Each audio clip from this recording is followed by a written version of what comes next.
E aí, tudo bem? Bem-vindos a essa aula de ética no serviço público.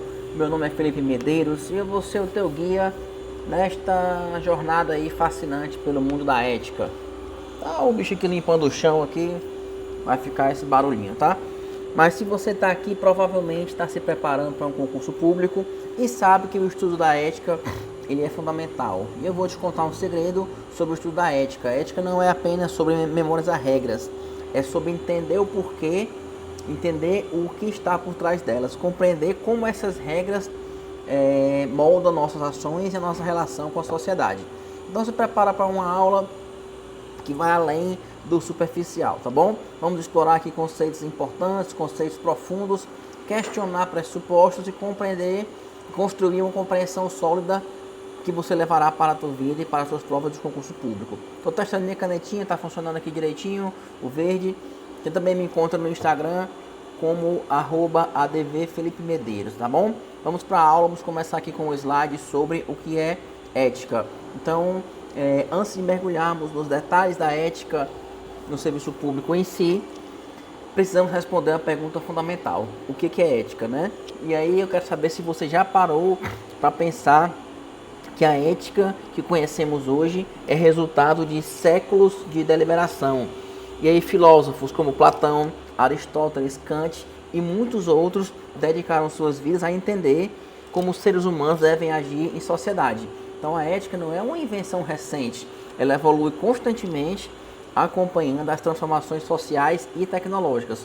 Hoje a gente enfrenta questões éticas que os filósofos antigos nunca teriam imaginado: privacidade de dados, inteligência artificial, responsabilidade do algoritmo, né? Mas a essência continua, permanece a mesma.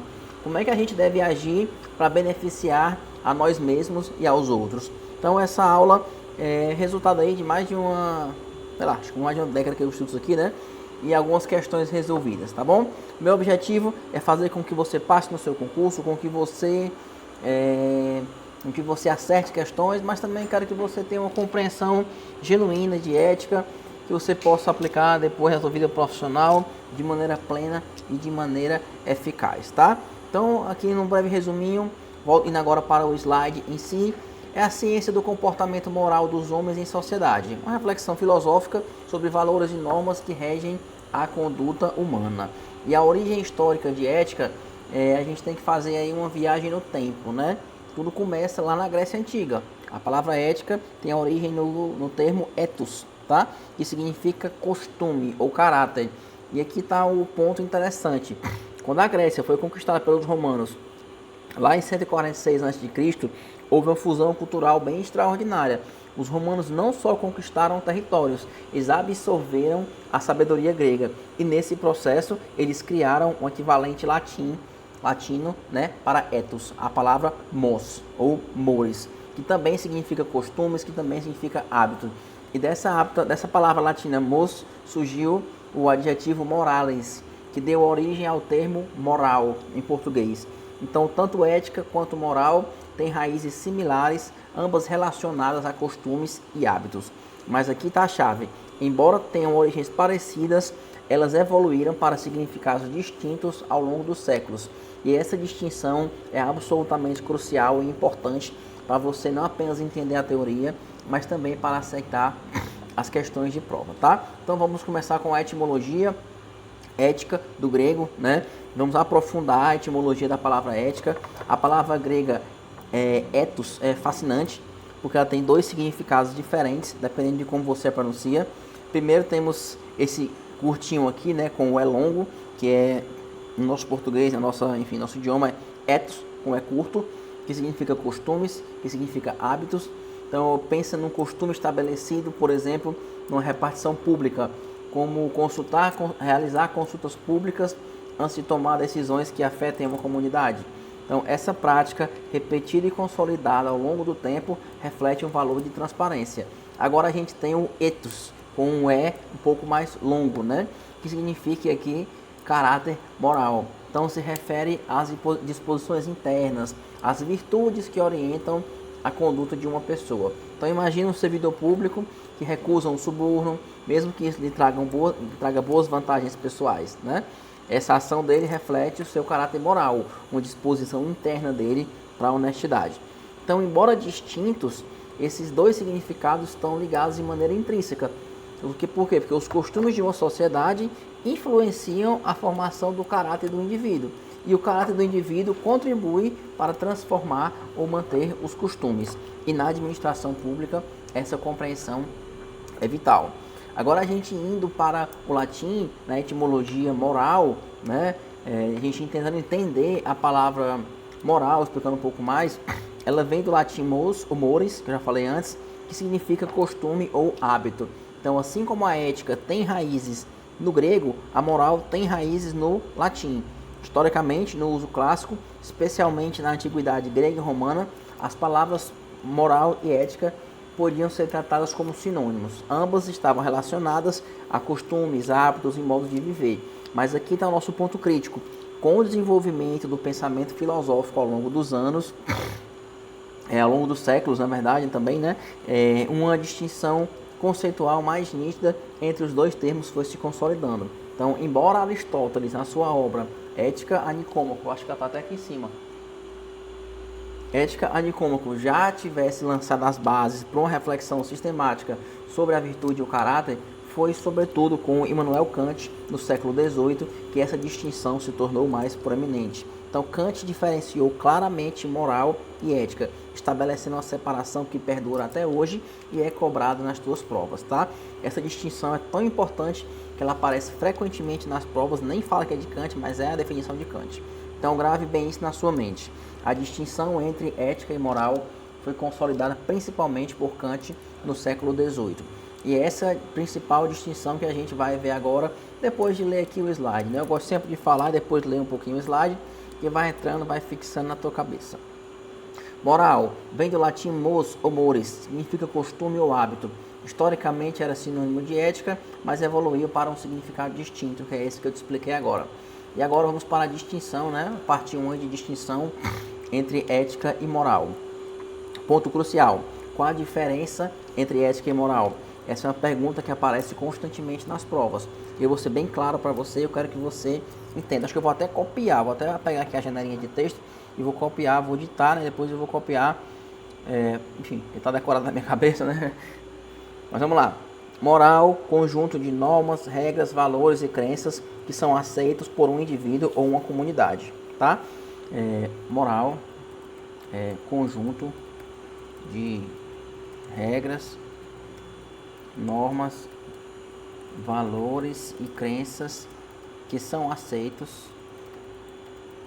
por indivíduos ou por uma comunidade, tá? Ou por uma comunidade. A moral, ela descreve o que as pessoas fazem, ou consideram correto em termos de conduta. É aquilo que a gente herda socialmente, sabe? Por exemplo, numa determinada cultura pode ser considerado moralmente correto cumprimentar as pessoas com um aperto de mão. Essa é uma norma moral. A ética, por outro lado, é completamente diferente, tá? Ética é a reflexão, tá aqui embaixo. Ética é a reflexão filosófica, vamos botar assim, e racional sobre essas normas e valores, tá?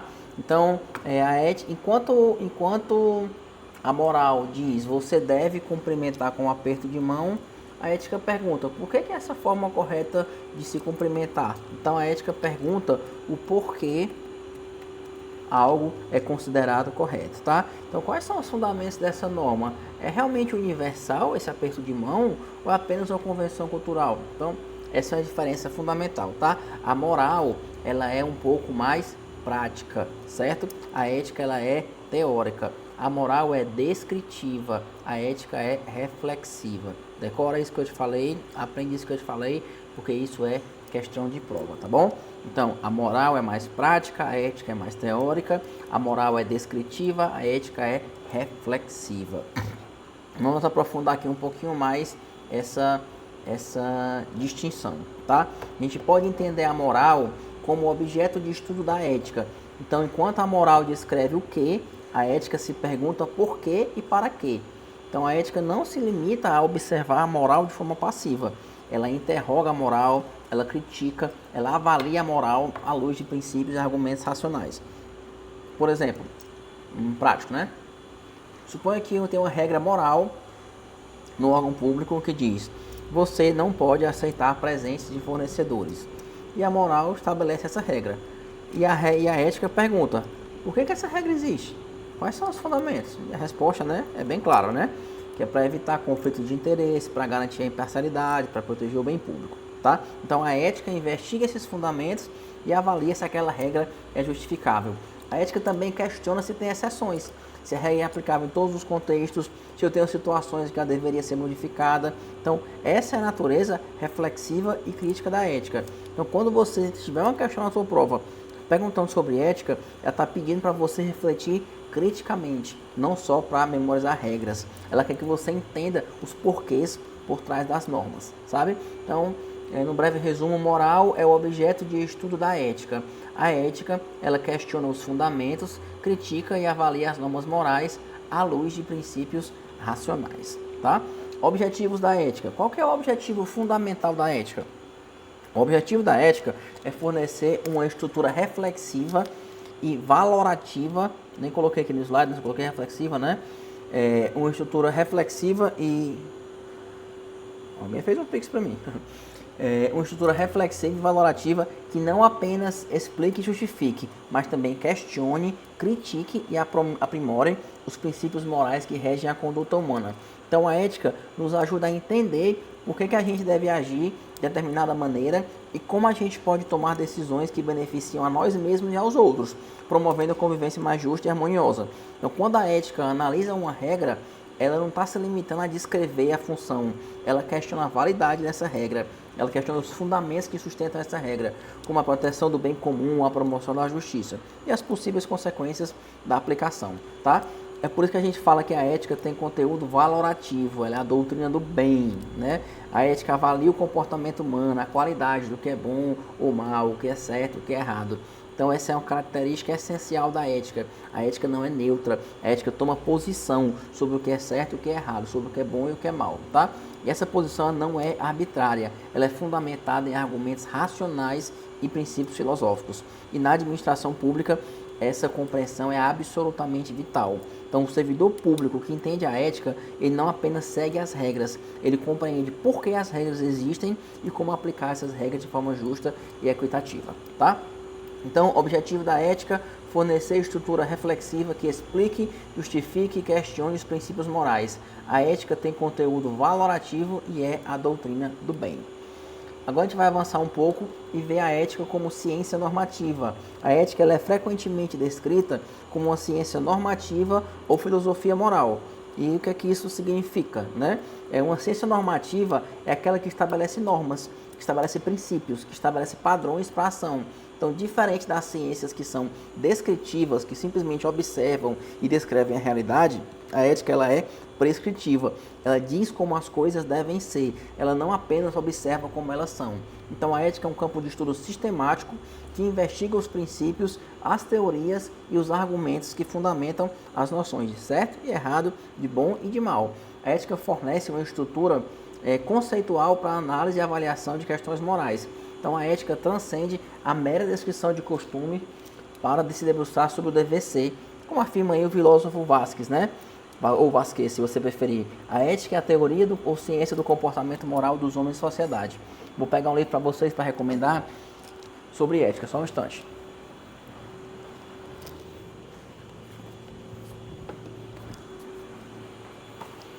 Ó, aqui é um livro de ética, eu lembrei porque ele fica aqui no meu escritório, fica na mesinha aqui do escritório, na mesa para os clientes lerem, para eles entenderem que aqui no meu escritório a gente trabalha sempre baseado com ética, né? Então, esse livro aqui, tem Textos Básicos de Ética, de Platão a Foucault, eu li na época da faculdade, certo? Mas ele é bem atual, né? Porque, enfim, não muda. E ele tem uma linguagem até acessível. Aqui tem as marcações, que eu gostava de marcar, né? Com marca-texto. se você puder ler como uma leitura complementar, vai te ajudar bastante nas suas provas de concurso para você entender um pouco mais, tá? Mas voltando aqui para o filósofo Vasquez, né? Ou Vasquez, se você preferir. Ele diz que a ética é a teoria ou a ciência do comportamento moral dos homens em sociedade. Ou seja, é a ciência de uma forma específica de comportamento humano. E essa definição é crucial para você memorizar. Ela aparece em muitas provas, tá? Que a ética é a ciência do comportamento moral. Eu vou colocar aqui na tela para você copiar aí também. Quanto mais a gente repetir, quanto mais você for estimulado de maneiras diferentes, maior vai ser o teu aprendizado. A ética é a ciência do comportamento moral. Então a ética não é só um conjunto de regras, é uma investigação sistemática sobre como os seres humanos devem agir em sociedade. Esse conceito aqui que eu quero que você leve para a sua prova, é que a ética é a ciência de uma forma específica de comportamento humano, o comportamento moral, tá bom? Bem importante, tá? Isso é bem cobrado. Contexto histórico da ética. Bom, a gente já deve saber, né? Enfim, vocês já notaram que a ética, ela não surge do nada. A ética tem uma história rica, ela tem uma história complexa. Por isso que eu te recomendei esse texto básico de ética, esse livro aqui do Danilo Marcondes, porque ele vai desde Platão a Foucault. Então, a ética começou com os filósofos gregos antigos, Sócrates, Platão, Aristóteles, né? Eles focavam na comunidade local e na pergunta fundamental: como é que a gente deve viver? Então, Aristóteles, em particular, ele desenvolveu a ideia da virtude e a ideia de bem viver, conceitos que ainda hoje influenciam a nossa ética moderna. Aí depois veio a ética cristã medieval, que introduziu noções de quê? De pecado, de redenção, de salvação.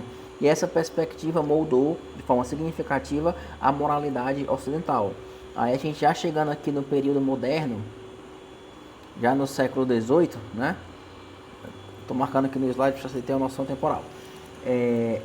O Immanuel Kant, ele revolucionou o pensamento ético, né? O Kant, como é que eu digo para vocês? Ele enfatizou o dever moral acima das consequências. Quando eu digo para vocês, é da forma que é mais cobrada em provas, né? Então, Kant enfatizou o dever moral acima das consequências. Ele desenvolveu a ideia do imperativo categórico. Haja apenas de acordo com aquela máxima pela qual você possa, ao mesmo tempo, querer que se torne uma lei universal. Então, traduzindo, não faça com os outros que você não quer que faça com você mesmo, né? Então, essa é uma ideia profunda que influencia a ética até hoje. E aí, finalmente, a gente chega na ética contemporânea, na ética aplicada, que enfrenta aí desafios nunca antes imaginados. Como dito lá no comecinho da nossa aula, questões sobre privacidade de dados, inteligência artificial, mudanças climáticas, justiça social, tudo isso exige uma reflexão ética contínua e dinâmica. Embora essas filosofias estejam enraizadas em suas respectivas épocas, né, cada um aqui no seu momento histórico, elas levantam questões de valor e sentido que permanecem universais, tá? Então essa é a beleza da ética, ela evolui, mas seus princípios fundamentais sempre permanecem relevantes, beleza? Agora vamos focar especificamente em ética no serviço público. A ética no serviço público, ela é moldada por fatores diversos: legislação local, normas culturais, valores da sociedade, tradições dos órgãos administrativos, expectativas dos cidadãos, né, dos consumidores, dos clientes dos órgãos públicos. Enfim, o que pode ser um conflito de interesse num país, numa nação, pode não ser no outro. Então, a ética pura ou a ética filosófica, ela pode ser vista como imutável e universal, mas a ética no serviço público, ela é mais relativa, ela é mais mutável, tá? Mas não significa que a ética no serviço público seja arbitrária. Ela continua fundamentada em princípios e valores, mas que agora refletem o compromisso com o bem público, não só o bem maior. Então, um servidor público tem responsabilidades especiais. Ele não está agindo só pelo seu interesse pessoal, ele está agindo em nome do Estado. Em última análise, ele está agindo em nome do povo. Então, a ética no serviço público é particularmente rigorosa. Um servidor público tem que ser honesto, tem que ser imparcial, tem que ser transparente, tem que ser comprometido com o bem comum. Isso não são só recomendações, tá? São obrigações éticas fundamentais. Se você pegar o decreto 1171 de 94, que estabelece o Código de Ética Profissional do Servidor Público Federal, você lá vai ter lá codificado e legalizado muitos desses princípios, tá bom? Mas se lembra, o código não é apenas um conjunto de regras que devem ser obedecidas mecanicamente. É uma expressão de valores éticos profundos que devem guiar a conduta de todo servidor público, tá? Então, ética no serviço público é moldada por legislação, por normas culturais, valores da sociedade e expectativas dos cidadãos, mais relativa e imutável que a ética pura, tá bom? Agora, ética e diversidade. Um aspecto importante da ética contemporânea é a sua relação com a diversidade. A ética não pode ser monolítica, né? Ela deve reconhecer, ela deve respeitar a diversidade de perspectivas, a diversidade de culturas, a diversidade de valores. Então, diferentes comunidades podem ter diferentes compreensões do que é certo e do que é errado. Diferentes comunidades podem ter diferentes compreensões do que é bom e do que é mal. Isso não significa que tudo vale ou que não existem princípios éticos universais. Significa só que a ética deve ser reflexiva e sensível ao contexto, tá bom? E na administração pública isso é particularmente importante. Por quê? Porque um servidor público trabalha com pessoas de diferentes origens, diferentes crenças, diferentes valores. Então ele deve ser capaz de aplicar os princípios éticos de forma justa, de forma equitativa, reconhecendo a diversidade e evitando discriminação.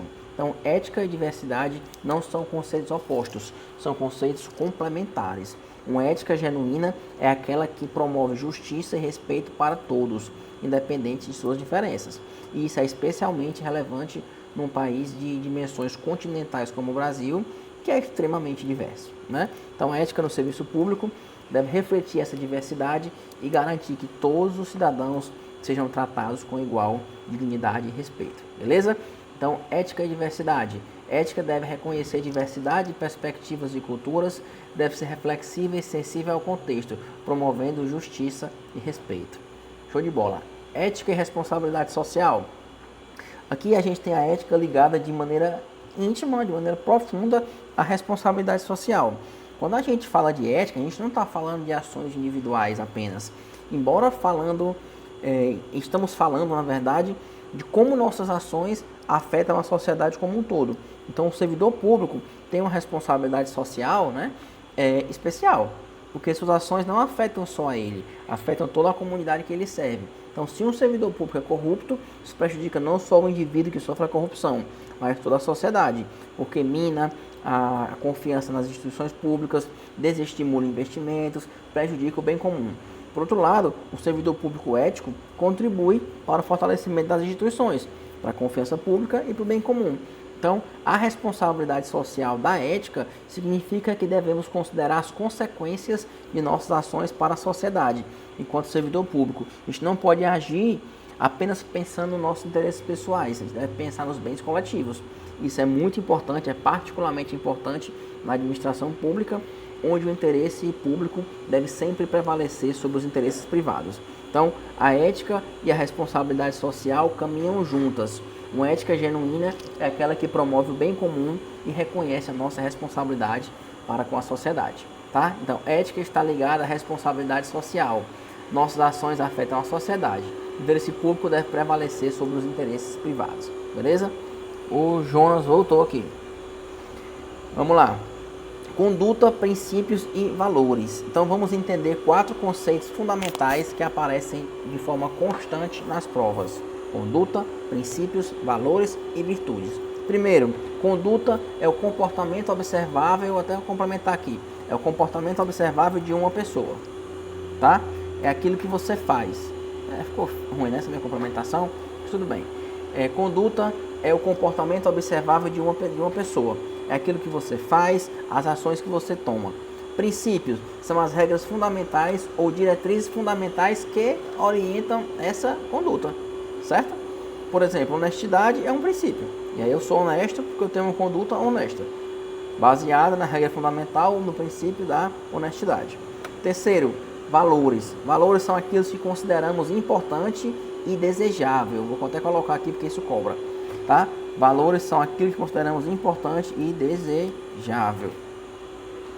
Cadê o L? Tá aqui. É o que a gente considera importante e desejável. Então são as coisas que importam para nós. Por exemplo, justiça é um valor.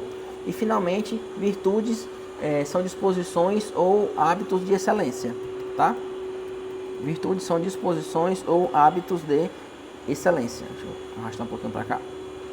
Virtudes são disposições ou hábitos de excelência. Então, a virtude é uma qualidade que você desenvolve através da prática repetida.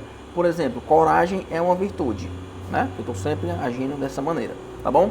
Então, como é que esses conceitos se relacionam? Qual a relação deles entre si? Como é que eles se interrelacionam? Seus valores orientam seus princípios. Seus valores orientam seus princípios, certo? Seus princípios orientam sua conduta. E através da prática repetida de ações virtuosas, você desenvolve virtude, beleza? Então, valor orienta o princípio, que orienta a sua conduta, e as condutas repetidas e virtuosas trazem as minhas virtudes. Por exemplo, se você é uma pessoa que valoriza a honestidade, você estabelecerá o princípio de vou sempre dizer a verdade. Esse princípio vai orientar a tua conduta, levando você a agir honestamente em todas as situações. Com a prática repetida dessa conduta honesta, você vai desenvolver a virtude da honestidade. Então, essa é uma compreensão integrada e profunda de como a ética funciona na prática. Não é só sobre memórias a regras, né? É sobre desenvolver um caráter ético através da prática consistente de ações virtuosas. Tá bom? Tranquilo. Nessa parte aqui, próximo ponto, ética e cidadania. A ética, ela também está fundamentalmente ligada à cidadania. Ser um cidadão ético significa exercer os seus direitos e cumprir suas responsabilidades de forma justa e equitativa. Na administração pública, a ética e a cidadania estão conectadas de forma intrínsecas. Um servidor público é um cidadão que exerce uma função pública. Então, ele não deve apenas cumprir as leis, mas também promover uma cidadania ética entre os cidadãos que ele serve. Isso significa ser transparente, ser acessível, ser justo, ser responsável. Então, um servidor público ético, ele é o quê? É um modelo de cidadania, tá bom? Por quê? Porque as ações dele demonstram o que significa ser um cidadão comprometido com o bem comum. De maneira inversa, o servidor público corrupto ou desonesto prejudica a cidadania. Por quê? Porque ele envia a mensagem de que é aceitável agir de forma desonesta se você tiver poder. E isso corrói a confiança nas instituições e desestimula a participação cívica. Então, a ética e a cidadania são dois lados da mesma moeda. Uma sociedade ética é uma sociedade de cidadãos éticos. E uma administração pública ética é aquela que promove e modela a cidadania ética. Então, quando você estuda ética no serviço público, você não está só estudando éticas abstratas, regras abstratas. Você está estudando como contribuir para uma sociedade mais justa, mais transparente e mais democrática. Beleza? Aqui são um pequeno resuminho com conceitos chaves, tá? Para a gente terminar a nossa aula. E o Jonas ainda está passando aqui, né? O nosso aspirador.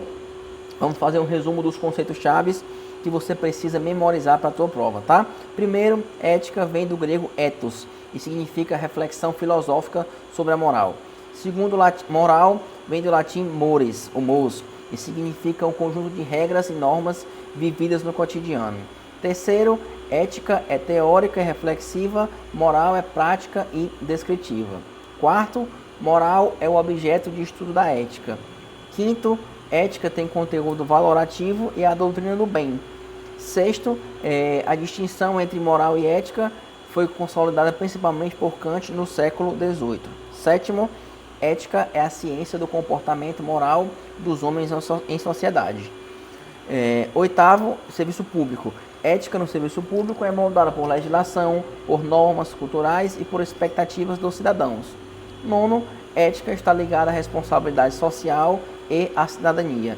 Décimo, condutas, princípios, valores e virtudes são conceitos integrados que trabalham juntos para desenvolver e formar um caráter ético. Então, esses 10 pontos são absolutamente fundamentais. Se você memorizar, se você entender esses conceitos, você vai ter uma base sólida para responder a maior parte das questões sobre ética que aparecem em questões do concurso público, tá bom? Então, ética não é só apenas sobre passar no concurso, é sobre desenvolver compreensão genuína de como agir de forma justa e responsável. E aqui vamos rumo à sua aprovação, beleza? É isso. Quando você estuda ética, você não está apenas estudando para uma prova, né? Você está investindo no seu desenvolvimento pessoal e profissional. Você está se preparando para ser um servidor público ético comprometido com o bem comum. Então, obrigado por estar comigo nessa aula. Te agradeço. Até a próxima. Tchau, tchau.